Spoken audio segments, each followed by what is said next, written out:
So we'll come back to that. Canterbury has been on a journey of integration since 2007.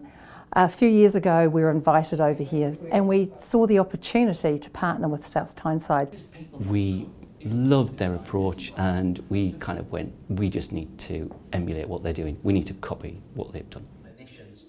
It's the culture that the Canterbury Health System has, how it's a high trust, low bureaucracy culture where clinicians are able to make decisions on behalf of their patients and then account for that afterwards, rather than sometimes in our system, because there is a lack of trust, people have to ask permission.